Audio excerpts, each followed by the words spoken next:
Hello, this is Christopher James, and we are at Dana's Barbecue. I think that's what it's called, Dana's Barbecue over here, with Tim Haygood. Tim Haygood, welcome to the show, sir. Thank you very much. Thanks for having me, and I gotta say, I love the barbecue here. You do? Yeah, you live pretty close. I live about a minute away, so I sneak in here a lot. That's how I was. When I first moved to Branson, I lived right down the street, so this is where we came all the time. Awesome. Awesome. But it's good to finally have you on. I've talked to your wife on the show, and she was interesting. I saw it. It was a lot of fun. Yeah. I learned a lot. You learned a lot about her, though. Oh, yeah. I did, too. I thought that was really funny. But so you, Mr. Tim Haygood, what show are you in? Well, it's a little thing called the Haygoods here in Branson. That's a coincidence. I don't know if you heard of it. That's pretty cool. Yeah. How did that work? That's cool. Yeah. Well, that's neat. But you guys have been in Branson for, what, 24 years? It's been a very long time. I can't even believe it when I talk about it. It just seems a little crazy. That's like a quarter of a century. Well, you know, I mean, you come here as a kid and you grow up and you learn and it just all of a sudden the years go by and boom, you're like 24 years later and here you are. I know. I try not to think about it because it just seems like a really long time. You know, like people retire after 24 years, you know? I know. It's crazy. Exactly. Before I was here, I hadn't been in a venue for more than like 2 years, or if that. And how long have you actually been on the 11 Branson years Bill? now. Oh, wow. This is my 11th season. So. Wow. So you're twice as old as me, basically. Well, a little bit. Sort of. that's a good run, man. I mean, that's rare in Branson. It is very rare. Well, a few years ago, though, you guys were talking about going on the road. Did you? We actually did. Well, we experimented with that a bit. We went to, we really went on the road. We went to China.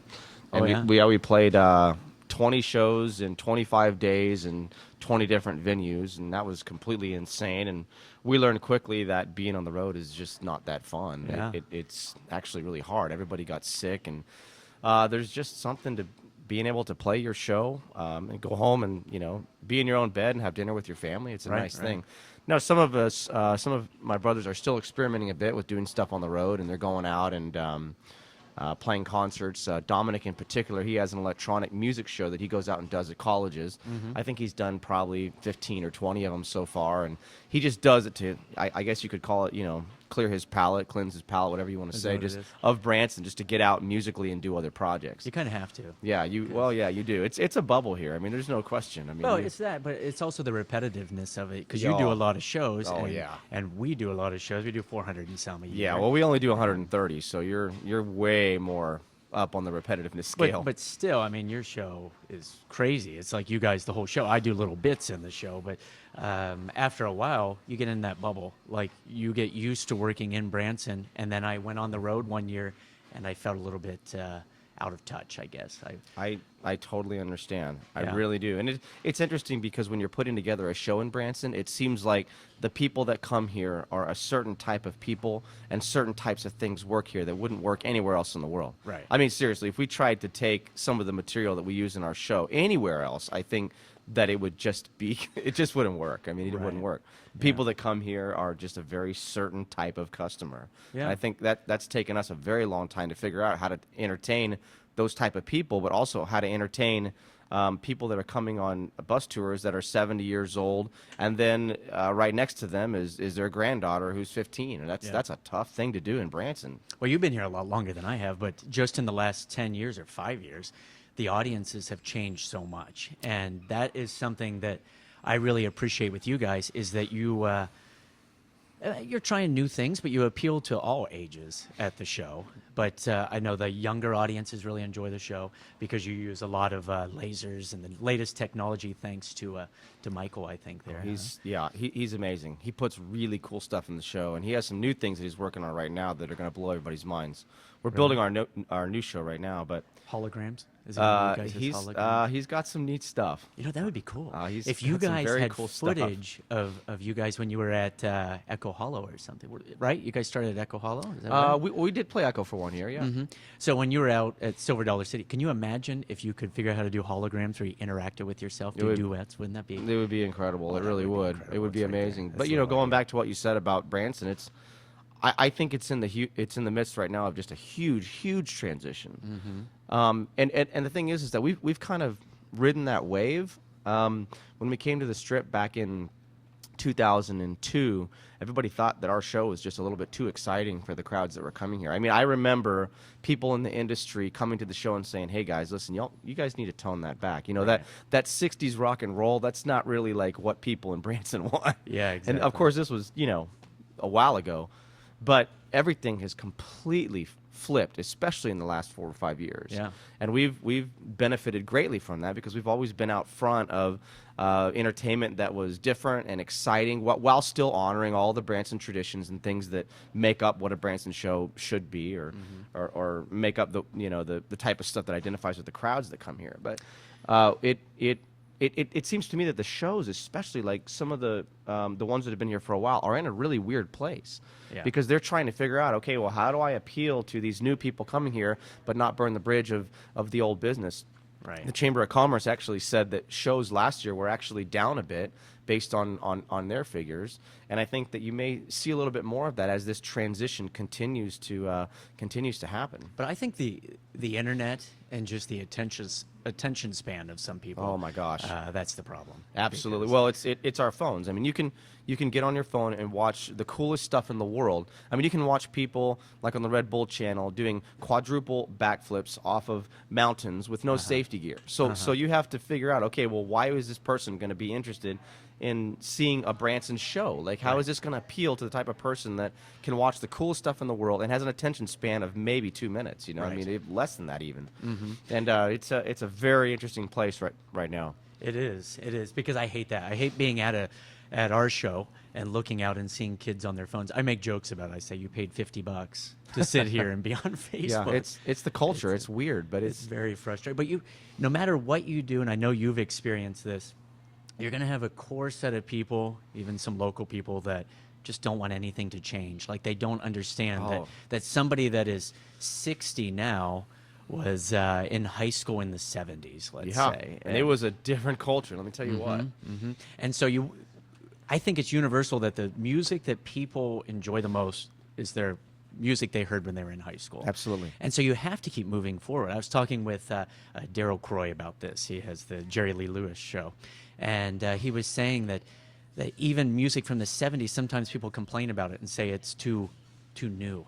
They want the older music. But Yeah, and that's something that can be a real struggle. I mean, we will try to put in material that will flop immediately, and we'll pull it out of the show, and then we'll try other things that we thought, well, this may not go over really well, but we're going to try it, and then it just ends up like clicking with the surprising, crowd. That is a weird thing, but what's interesting about that is that when the group Six came to town, they were singing songs that were much, much more aggressive than anybody else could get away with. But because it was a cappella and it was pleasing, and there wasn't a loud guitar that was assaulting all of your senses, they could do songs that were much more modern. I think that was one of the reasons why they succeeded on such a high level when they first came here. It was almost instant, like how fast that show took off. So we learned from that. We thought, okay, well, if maybe we can take our acoustic instruments and play modern pop songs, and maybe people will like them. Right. And that ended up being something that's been a running thread in the show that we can appeal to all these different generations. But yeah, there's definitely two sides of the fence. I mean, you have the older folks that have been here forever and they're entrenched, and they want things to be a certain way. And then you have the kids that are coming here now, and even like you said, like kids now are like what, 50, 60, that grew up and sex, drugs, and rock and roll, and everything is different. Right. And if you're not in front of that, and if you're not appealing to that crowd that's coming here, you're not going to survive. Right, I mean, you're just not. I mean, we go around and we kind of see the pulse of the shows in town, and it seems like there's a core group of 10 or 12 of them that are doing extremely well, and there's a lot of others that are struggling. Some really small shows that you would think, oh well, they're not going to do really well, like the CCR tribute at the Tribute Theater. They're doing really, really good because it's a whole different thing for Branson, and they're appealing to a crowd that wouldn't go to a show normally. Yeah. We did this experiment a while ago, and we partnered with Silver Dollar City, and we went to Whitewater, and we did a summer rock concert there. Oh, I remember. And what we wanted to find out was, what is the perception of families that come to Branson when it comes to Branson shows? We wanted to figure out, okay, what do they think about Branson shows, families in particular? So everyone that came to the concert, we gave them free tickets to come to the show.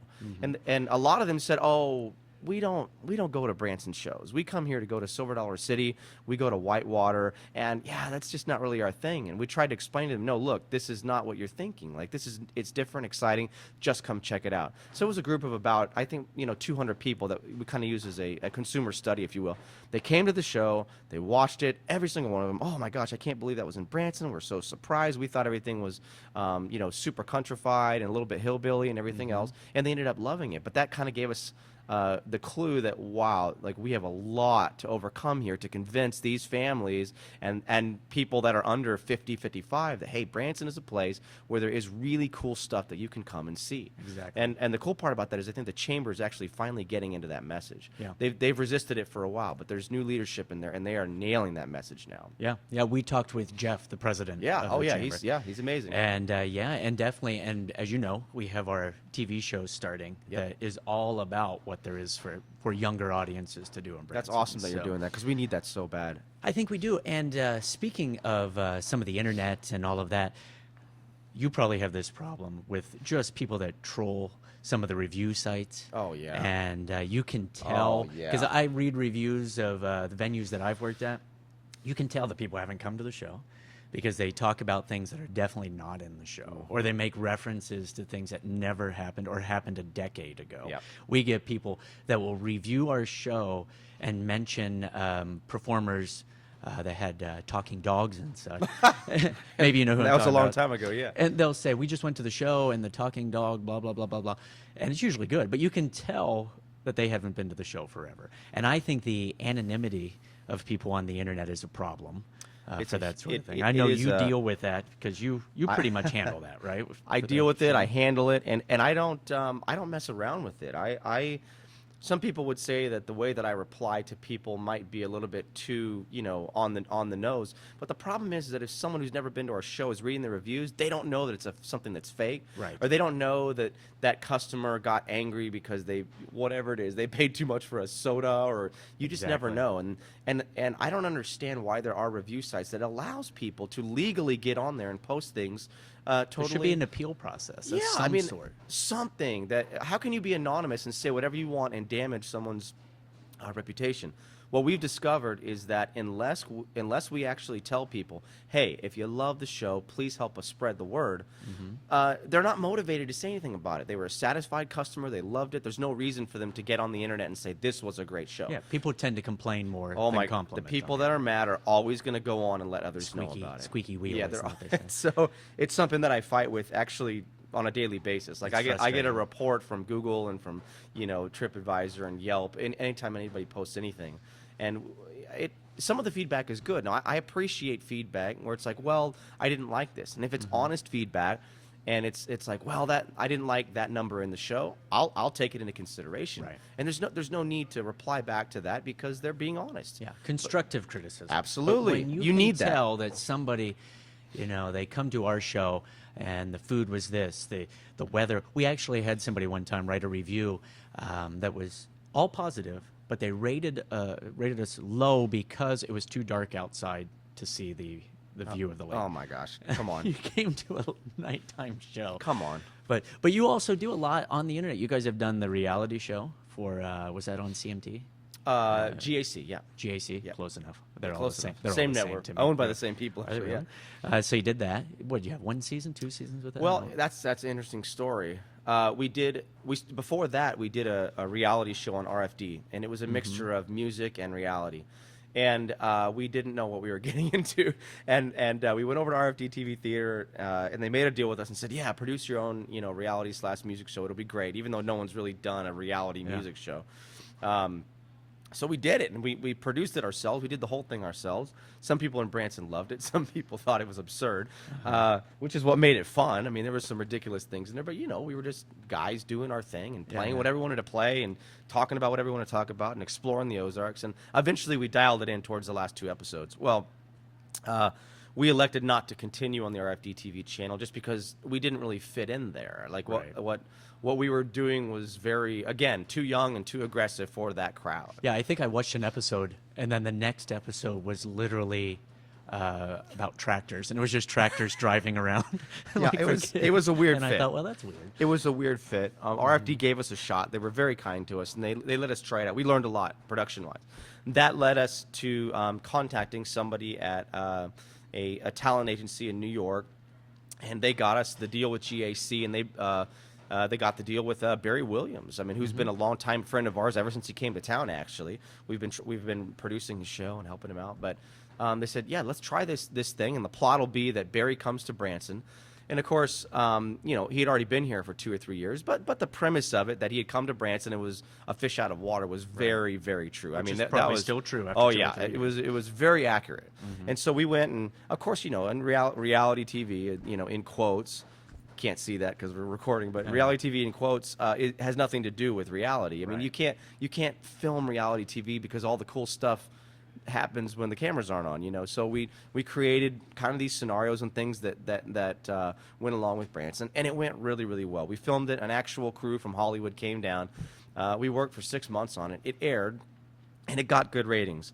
But the problem is that GAC was in the midst of trying something new, and they ended up letting some of their people go right after the show was aired, because what they saw didn't fit with what was the mission of the channel, or the new mission of the channel. And GAC's current audience didn't like it. The new crowd thought it was awesome, and we got a ton of people that came to the show and saw it, but they elected not to do a second season, which was really sad for us because we put a lot of effort I into watched it. some of those. We put a lot of effort into it. Some of it was pretty darn corny, but you're figuring things out as you go. Right. There's some great moments. We had a blast doing it, but yeah, they elected not to continue. So that was. But That you have the other project going on now, right? Are you doing the Mad Cow Kings? What is it again? Is it the- Yeah, the Mad Sheep Kings. Yeah. No, it's the Mad Mountain Kings. It's something we came up with to try and get our music out into the world without the bubble of Branson affecting that. Yeah, right. It sounds weird, but like, we put out the same songs as the Haygoods, and they went nowhere. Right, Like this is what happened. We put out Lean On, which was a hit last year, as the Haygoods on our YouTube channel, and I think it got 1,500 views, even though we have thousands of subscribers. It just sat there because it didn't identify with what people think the Haygoods are, a variety show in Branson. So we thought, okay, well, let's try something anonymously. Let's put it out as a name that has nothing to do with the Haygoods or Branson. We're going to actually disguise the fact of who we are. We're not going to put Haygood on it anywhere so the search engines don't pick it up. And all of a sudden, it does 75,000 views in like 2 weeks. Well, that's got to be weird. Well, it was like okay, That's so good for your self-esteem. well, it's right like- there. it's If my like- name isn't on it, it will be successful. But when you think about it, like the Haygoods to an outside person sounds like something. They don't know that's our last name. It sounds like something that's kind of hillbilly and maybe a little corny. And so it didn't go anywhere. Yeah. And it was really shocking to us because, like, okay, well, Branson truly is a bubble. It's a wonderful bubble when you have a successful show here and people know who you are. But to the outside world, Branson, Missouri is just this anomaly. They don't really understand it. They've never been here. They don't know what it is. And that was just a shock to us, how fast that song took off and how fast it. I mean, 75,000 views doesn't sound like a whole lot on the internet. Right. But for an unknown group that just posted one song to the internet without any advanced advertising or anything, that's a lot of views. That is. And so we learned very quickly, okay, well, the public thinks that the Haygoods are this Branson thing, and they don't want to see us do anything else. So let's create an anonymous group and go and put out new tunes. You're like Garth Brooks. Well, Didn't you do that with that? he Chris did do Gaines? that. That's funny. He did the exact same thing. Yeah. So what happened is we put out 6 videos. Some of them did well, some of them didn't do well. And we were kind of experimenting with the sound and kind of mixing electronic music and acoustic music and seeing what would happen. We got this call in December from a producer in Nashville who said, hey, you guys have a really unique sound. Let's talk, and maybe we can develop something with your own original music under a different group name, and we will take it to the labels and see what happens. And so that's actually what we're working on right now. that's We're cool. spending a lot of hours working on that, and that's why we haven't posted any new videos, because we have to write and create about 20 songs in about 3 or 4 months and get this information to him so that he can take it to the labels and see if we can get some traction on it. Right. So well, that's cool. Well, it's let's a talk huge about that, chance. Yeah. More here in a minute, but Cool. we're going to do a quick message from our sponsor, Dana's Barbecue. We'll be right back with Tim Haygood.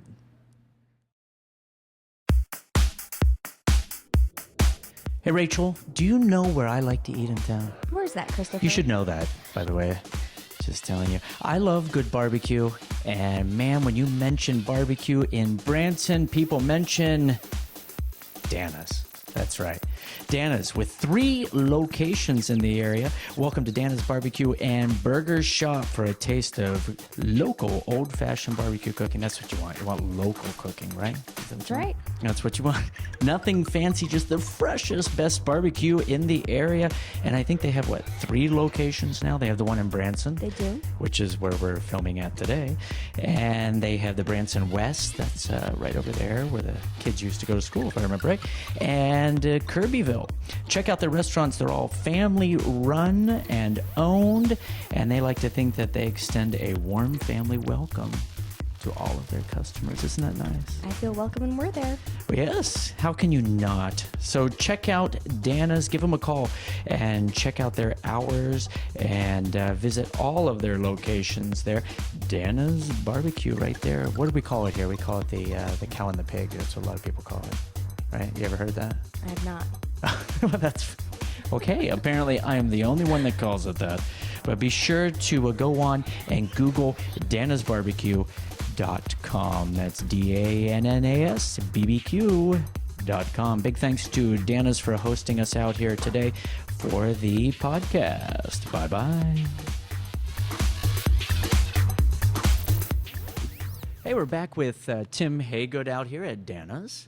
And we were talking about the Mad King disease, or Mad Mountain King, and your opportunity you have coming up, and writing your very own music and all that. People don't realize how hard that is, because I do a joke, because I try to do all original stuff in the show. I sometimes I buy routines, the gimmicks, but I write my own setups, my own scenes. You've seen it. Oh, yeah. And I tell people it's like having to invent a song, come up with a song, but invent every instrument to do that song. Does it make you as crazy as it makes me? Because I can't sleep if there's like a melody in my head and I can't figure out what the lyrics are, but I know it's a good melody. Like it becomes obsessive. Like it just drives you nuts. You know what I do? It drives everybody crazy I've ever been in a relationship with, is that at my house I tend to leave lights and everything on because I wake up at 2:30. Well, now I don't go to bed till 4 o'clock in the morning, but I wake up and immediately want to continue the thought I'm having in my dream or whatever. So I can just get up and walk into my little studio and start working, and you'll find me out there. I used to have a room in the house that was all mirrors so that I could stand in there and practice a magic routine and film it from every angle and see how it looked. Yeah, but obsessive. I'm sure, I know you're the same way, 'cause I talked to your wife about it. Yeah, I mean, it's exactly the same way. Like, she'll be having conversations with me about dinner, and I won't be thinking about dinner, and then she'll say, "Okay, so what are you thinking?" I wouldn't have heard any of it because I feel really because bad. I'm just really far off in space. Like I'm trying to figure out the song in my head and get it done. And the problem with creativity is that you can't pressure it. It doesn't work like that. If you're feeling good and you're somewhere, all of a sudden this idea hits you. You have to get it down immediately. But when you sit down and try and schedule creativity, Oh, yeah. No. Yeah, I've written a few books, and it was like that. I would schedule time to write the jokes for the books. Never worked out. However, I have a collection of receipts, napkins, and so on that we would be out at a random place, and I would come up with an idea, and I have to write it down right now. Now with the phone, it's so much easier. I just put it in there. But no, exactly that. Like, you never know when it's going to happen. Or you'll just see something, because I work on cruise ships, so I'll just see a lighting effect and think, oh, that would enhance this entire routine. Something simple like that. But speaking of that, and being out and around and changes in entertainment, the reality shows that are out. You've got your, what do you have it, The Voice, which is pretty, I can't say anything bad about The Voice because I was in the traveling show this year and was one of the coaches, which is hilarious because I know nothing about music. But yeah, I was one of the coaches in the official traveling. I had no idea. That's amazing. It was pretty amazing because I knew nothing about music, so I would just recite things about the bridge and the melody, and I didn't know what I was talking about. Yeah, but you've been around show business long enough that you know what's good and what's not. Yeah, pretty much. And that was pretty much the gimmick that I used was, I may not know a lot about music, but I know about entertaining, and you were entertaining, blah, blah, blah. But you have The Voice, you have America's Got Talent, which comes to Branson quite often to recruit people.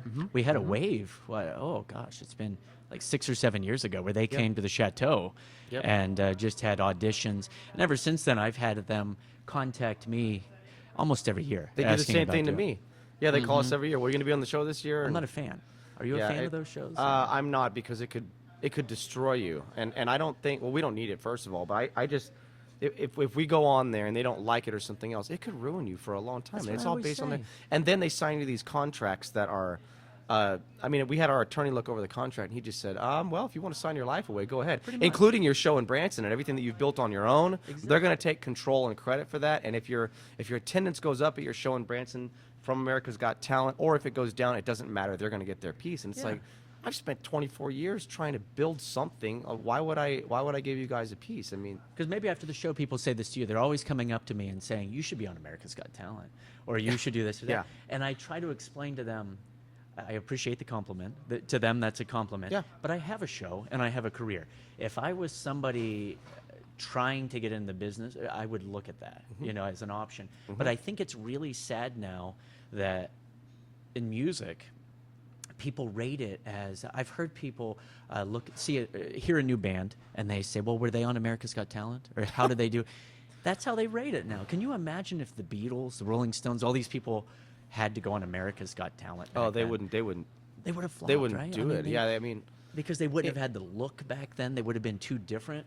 everything is disposable now, especially when it comes to music. I mean, I can bring up, and this is just shocking to me still, but I can bring up Spotify and I can listen to anything in the world instantly for free. I mean, for free. And supposedly, like, I've had stuff on Spotify and I've earned like 7 cents from, 12,000 plays or whatever. And so they say they pay people, but it doesn't really work like that. The only way to make money in the music industry is through the live shows. I mean, album sales have plummeted. iTunes is not even being used anymore. And the Haygood Bears. You well- make money off them. You can make money off Haygood beers. You I know have what? mine right here for you. You know what? To sign. So That bear was not the Haygood bear until we what's it came called? up with that, and we weren't selling any of them. They were just sitting in the back. And one day I was like, you know what? If you buy the bear, we'll even give you a hug, folks. We'll call it the Haygood Hug Bear. And then all of a sudden we sold like 30 of them that show. I was like, I oh, win okay. every time Well, I come to the show. That's what's gonna move them. All right, so it's a hug bear. Yeah. Marketing. It's all but, about marketing. it is You know, all about Grandma used to marketing. tell me, don't sell the steak, sell the sizzle. That's Like, get people to want it. And so that's what you do. That's they want, absolutely they want a that's hug from you. absolutely what it is. That's absolutely and what you said with the music business, going back to the Mad Mountain Kings. I mean, it's a real problem. Like, how do you get original material out there? Because even now, it's still controlled by the record companies. I mean, YouTube still. It is controlled in a large part by the people that pay them. Right. And if Warner and all the rest of these big companies and Sony, they pay them to promote these artists. Yeah, and that's who makes the money, are the producers of these shows, for yeah. example. And because basically, if you look at The Voice, America's Got Talent, I don't know what the other ones are, but they're getting talent for free. They're not hiring writers. No, They're it's not brilliant. hiring talent. It's Yeah, for brilliant. them. And plus, it is a commercial that airs every week, and people pay to vote, or whatever. I think you Yep. pay to text Yeah. in. And so people are paying to watch a commercial for an album that they might release. And like you were saying, you go on these shows and everyone fails but one person. Ultimately, everyone fails. So there is a point where the judges or the public is going to say you're not good enough. That's right. And I don't need that. That's right. My I self-esteem's really terrible. don't need that Yeah. stress. Well, the thing is, too, is that the schedule wouldn't work with Branson. Right. And you know that when you're not present and you're not here, you get forgotten pretty quickly.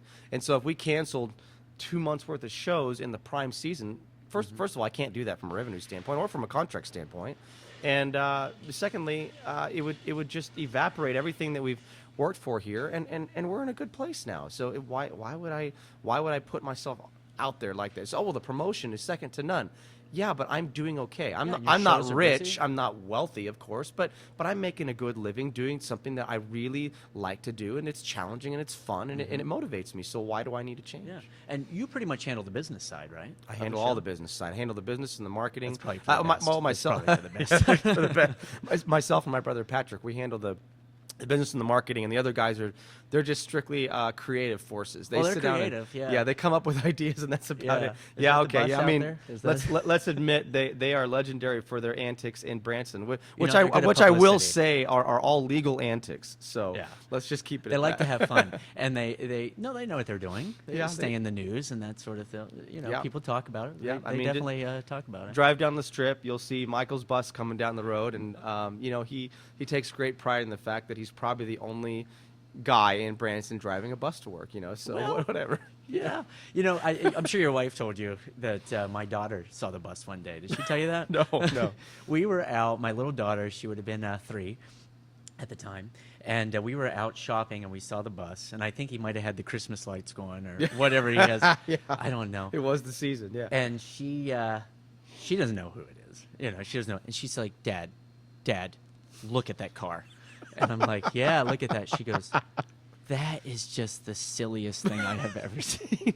Well, it is. I mean, she's right. Yeah, It is the well, silliest thing I've ever seen. but it works for him. Well, actually, the thing is that there's actually a practical standpoint to it. You can Is it? haul amazingly large things in that bus, Yeah. covered. Like it has a back part of it, so you can actually haul Equipment. pianos. I mean, you can Ego. literally a full ego, a huge boatload of ego. You can haul everything in it. And so there is a practical funny. standpoint, but that's not why he does it. Of course, he does it because people say, "Ooh, look at the bus." Well, I used to drive. I had a taxi cab, an old New York City yellow cab for a while. Cool. And we had like ice cream truck. Friends of mine would buy like crazy vehicles to drive, and that's what they would do. So That's awesome. Michael's just in He's that part of the phase. club, I guess. In but- that phase and stuff, though. Yeah, and then you add in like all the flying machines and we got. I'll tell you this one because the statute of limitations is passed now. But What? That doesn't sound good. no. Whenever a story starts with that. I'll tell you real fast because I know we got to wrap it up. But I'm down on the landing shopping with my wife, and all of a sudden I hear the powered parachutes flying over. Michael and his posse, like these 3 powered parachutes flying over. And I'm thinking, okay, that's cool. They're just buzzing the landing. Perfectly legal, no problem, because they're over the water, not over people, and that is legal. And all of a sudden, I hear that the loudest like thump that I ever heard, like something really big is hitting the water, and I'm just thinking, okay, well, either a person just jumped, which that's crazy, wouldn't do that. or something really big is being dropped in the water. I go down to the fountains. And this is probably the only time you'd ever even see this at the fountains at the Branson Landing. And these guys are dropping watermelons. Oh, no. Right in Don't. front, now, not in the fountains because that would probably explode the fountain, but right in front of the fountains, they're dropping watermelons. Oh. And of course, I'm just thinking, okay, that is completely insane. That is not a good idea. Well, what ended up happening is that the next day the police chief calls in Michael and says, listen, I don't know whether to call the FAA or I don't know what I'm supposed to do. I don't know whether I'm supposed to laugh or think that this is hilarious. He said, but if I ever hear of another adventure like this where you guys think it's okay to terrorize people by dropping watermelons in front of the Branson Landing, there's going to be trouble. Yeah. There's going to be problems. I think it's humorous. That's a good one, guys, but don't ever do that again. Right, For right. real. Yeah. For real, don't ever do that again. So there's that my story. I was in flight school many years ago. I'm a pilot myself, and when I was in I didn't flight know that. Cool. Yeah, well, so when I was in flight school, there was someone else that had a similar idea, and he had a little Cessna 152, and he decided to go over the football. We had a huge football rivalry in our town, and he decided to go over the opposing team and drop water balloons on them and sacks of flour and stuff on them as they practiced. What he really wasn't thinking about it was the same year as 9/11.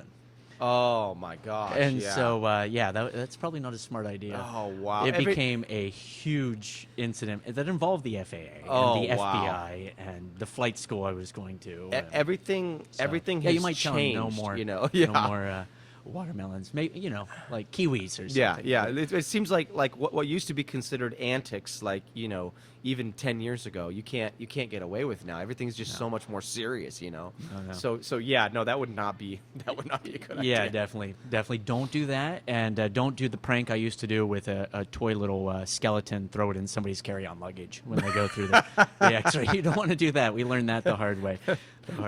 But real quick, because we're going to be wrapping it up. So I always like to ask people what they do with their families in Branson. Some family activities other Sure. than your own show. Sure, That you sure. like to do with your amazing little daughter that Sure. comes to our show constantly. She does come and a lot. one of these days is going to smile at me. Well, yeah, good luck. She's shy. Good luck with She that. doesn't even smile at you, huh? She's fantastic. She's a beautiful kid, and we're very, very lucky. But When her mom comes on stage, she goes crazy. does all the Every- moves and the Yeah. whole thing. And I watch her from in the wings there, and she goes nuts when It's really fun because she's grown up, in show business, and she doesn't know anything different than that. And she goes home and puts on her shows, and she has daddy announcer. And I'm sure your kids probably do the same thing. But she comes out on her little stage that we've built, and she sings "Let It Go" and does all this stuff. But we like to go to dinosaur golf. Like dinosaurs are her thing right now. So we go to the dinosaur golf that's behind the Grand Palace. We enjoy that a lot. That's fun. Does she like when the volcano does the fire? She likes it a whole lot. See, my kids don't like that. They kind of terrify her. Like the dinosaurs kind of terrify her, so she won't get close to them. But at the same time, she's excited about it. So she's kind of caught in the middle. It's a weird age, I guess. But that's how I feel when I come to your show. I got you. She loves Dixie Stampede. More than life itself. Like she loves the food, but she also just loves the horses and the whole thing. She actually has a Dixie Stampede play set at her house. And so she has like the little animals, and I didn't know they made and that. yeah, they do. They do. They We're have one there tonight. Actually, they have a longhorn cattle in it, and she's telling them all about longhorn cattle and how you have to be very careful because the horns can sting you, is what she said. So we just went to Moses, and we've seen some of the other productions there, which are absolutely amazing.